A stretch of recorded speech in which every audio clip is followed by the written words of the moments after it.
ಓಂ ನಮೋ ಭಗವತೆ ವಾಸುದೇವಾಯ ನಿತ್ಯ ಭಕ್ತಿ ಕಾರ್ಯಕ್ರಮಕ್ಕೆ ಸುಸ್ವಾಗತವನ್ನು ಕೋರುತ್ತಾ ಪ್ರತಿಯೊಬ್ಬರ ಜೀವನದಲ್ಲೂ ಸಹ ನಾವು ಎರಡನ್ನು ಬಹುಮುಖ್ಯವಾಗಿ ಜ್ಞಾಪಕ ಇಟ್ಕೊಳ್ಳೋಕ್ಕೆ ಸಾಧ್ಯವಾದಷ್ಟು ಪ್ರಯತ್ನ ಪಡ್ತೀವಿ. ಒಂದು ಜನ್ಮ ದಿನಾಂಕ, ಎರಡು ವಿವಾಹ ಯೋಗ, ವಿವಾಹ ಆಗಿರ್ತಕ್ಕಂಥದ್ದು.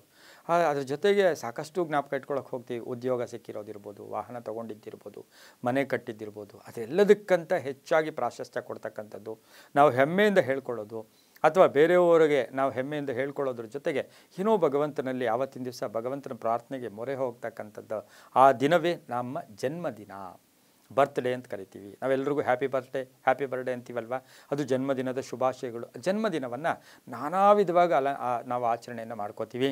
ಕೇಕ್ ಕಟ್ ಮಾಡೋದ್ರ ಮುಖಾಂತರ, ಅಭಿಷೇಕಗಳ ಮುಖಾಂತರ, ಹಿರಿಯರ ಆಶೀರ್ವಾದದ ಮುಖಾಂತರ, ದಾನ ಧರ್ಮಗಳ ಮುಖಾಂತರ, ಬಡಬಗ್ಗರಿಗೆ, ಅನಾಥರಿಗೆ ಊಟ ಕೊಡೋದ್ರ ಮುಖಾಂತರ, ಪುಸ್ತಕ ದಾನಗಳ ಮುಖಾಂತರ, ವಸ್ತ್ರದಾನದ ಮುಖಾಂತರ, ಇದೆಲ್ಲ ಜನ್ಮದಿನವನ್ನು ಆಚರಣೆ ಮಾಡಿಕೊಂಡ್ರೂ ಕೂಡ ಬಹು ಬೇಗ ವಿಶೇಷವಾಗಿ ಫಲ ಕೊಡ್ತಕ್ಕಂಥ ಒಂದು ತಂತ್ರ ಇದೆ. ಆ ತಂತ್ರದ ಮುಖಾಂತರ ನಾವು ಜನ್ಮದಿನವನ್ನು ಆಚರಿಸ್ಕೊಂಡಿದ್ದೇ ಆದರೆ ನಮ್ಮ ಆಯಸ್ಸು ವೃದ್ಧಿ ಆಗುತ್ತೆ. ನಮ್ಮ ಆರೋಗ್ಯ ಅಥವಾ ನಮ್ಗೆ ಏನೇ ತೊಂದರೆ ಬಂದರೂ ಕೂಡ ಆಯಸ್ಸಿಗೆ ನಮಗೆ ಕೊರತೆ ಆಗೋದಿಲ್ಲ. ನಾವು ಹೇಳ್ತೀವಿ ಜಾತಸ್ಯ ಮರಣಂ ಧ್ರುವಂ, ಹುಟ್ಟಿದವ್ರು ಸಾಯಲೇಬೇಕು, ಯಾವಾಗ ಸಾಯ್ತೀವೋ ಗೊತ್ತಿಲ್ಲ, ಜವಾಬ್ದಾರಿಗಳಿರುತ್ತೆ, ಅದನ್ನು ಮುಗಿಸ್ಕೊಂಡು ಹೋಗ್ಬೇಕು. ನಾವು ಅದು ಮುಗಿಸ್ಕೊಂಡೇ ಹೋದಾಗ ನಮ್ಮನ್ನು ನಂಬಿರ್ತಕ್ಕಂಥವ್ರಿಗೆ ಅವ್ರು ಸ್ವಲ್ಪ ಕಷ್ಟ ಕೊಟ್ಟಂಗೆ ಆಗುತ್ತೆ. ಹಾಗಾಗಿ ಆ ತಂತ್ರವನ್ನು ಹೇಗೆ ನಾವು ಇವತ್ತು ಅದನ್ನು ಅಳವಡಿಸ್ಕೊಂಡಿದ್ದೆ ಆದರೆ ತುಂಬ ಒಳ್ಳೆಯತ್ತೆ. ಆ ತಂತ್ರ ಯಾವುದು? ನೀವು ಕೇಕ್ ಕಟ್ ಮಾಡ್ಕೊಳ್ಳಿ, ದಾನ ಮಾಡ್ಕೊಳ್ಳಿ, ಹಾಗೆಯೇ ನೀವು ದೊಡ್ಡ ಫಂಕ್ಷನ್ ಮಾಡ್ಕೊಳ್ಳಿ, ಎಲ್ಲರೂ ಸೇರಿ ಒಂದು ಒಳ್ಳೆಯ ಕಾರ್ಯಕ್ರಮ ಮಾಡ್ಕೊಳ್ಳಿ. ಅದರೆಲ್ಲದರ ಜೊತೆಗೆ ನೀವು ಪರ್ಸ್ನಲ್ಲಾಗಿ ಜನ್ಮದಿನದ ದಿನ ನಾವು ಆಚರಣೆ ಮಾಡ್ಕೊಳ್ತಕ್ಕಂಥ ವಿಶೇಷವಾದ ತಂತ್ರ ಅಂದರೆ ಅದು ಏನು ಮಾಡಬೇಕು ಅಂದರೆ ಹಾಲು. ಈಗ ಹಾಲು ಸಿಗುತ್ತೆ, ಒಂದು ಪಾಕೆಟ್ ಹಾಲು. ಬೆಳಗ್ಗೆ ಎದ್ದ ತಕ್ಷಣ ಇವತ್ತಿನ ದಿವಸ ನಮ್ಮ ಜನ್ಮದಿನ ಇದೆ, ಇದನ್ನು ಆಚರಣೆ ಮಾಡಿಕೊಳ್ಳುವ ಸಂದರ್ಭದಲ್ಲಿ ನಾವು ದೇವರ ಮನೆಯಲ್ಲಿ ಪೂಜೆ ಮಾಡ್ತೀವಿ, ಪ್ರಾರ್ಥನೆ ಮಾಡ್ತೀವಿ. ಮನೆಯಲ್ಲಿಲ್ಲ ಅಂದರೆ ದೇವಸ್ಥಾನದಲ್ಲಾದರೂ ಕೂಡ ಈ ತಂತ್ರ ಮಾಡ್ಕೋಬೋದು.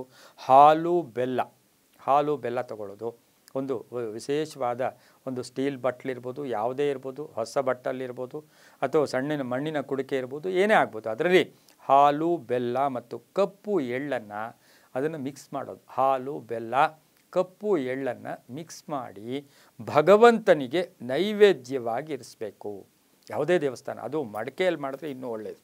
ಚಿಕ್ಕ ಪುಟ್ಟ ಮಡಿಕೆ ತಂದಿಟ್ಕೊಂಡು ಆ ಮಡಿಕೆಯಲ್ಲಿ ಹಾಲು, ಬೆಲ್ಲ, ಕಪ್ಪು ಎಳ್ಳನ್ನು ಹಾಕಿ ಭಗವಂತನಿಗೆ ನಿಮ್ಮ ಯಥಾ ಪ್ರಕಾರ, ನಿಮ್ಮ ಪದ್ಧತಿಯ ಪ್ರಕಾರ ನೀವು ಪೂಜೆಗಳು ಎಲ್ಲ ಮಾಡಿಕೊಂಡು ನೈವೇದ್ಯವನ್ನು ಭಗವಂತನಿಗೆ ಇಟ್ಟು ಒಂದು ಅಟ್ಲೀಸ್ಟ್ 15 ನಿಮಿಷ ಅಲ್ಲಿಟ್ಟು ಭಗವಂತನಿಗೆ ನೈವೇದ್ಯವನ್ನು ಅರ್ಪಣೆ ಮಾಡಿ ಆರತಿ ಮಾಡಿ ಅದನ್ನು ನೀವು ಮತ್ತೆ ಸ್ವೀಕಾರ ಮಾಡ್ಕೊಳ್ತಕ್ಕಂಥ ಸಂದರ್ಭದಲ್ಲಿ ಮೊಬೈಲಲ್ಲಾಗ್ಬೋದು, ನೀವೇ ಹೇಳ್ಕೊಳ್ಳೋದಾಗ್ಬೋದು, ಅಥವಾ ಏನೇ ಮಾಡಿ ಈ ಸಣ್ಣ ಸ್ತೋತ್ರವನ್ನು ಹೇಳ್ಕೊಂಬಿಟ್ರೆ ನಿಮಗೆ ಆಯಸ್ಸು ವೃದ್ಧಿಯಾಗುತ್ತೆ.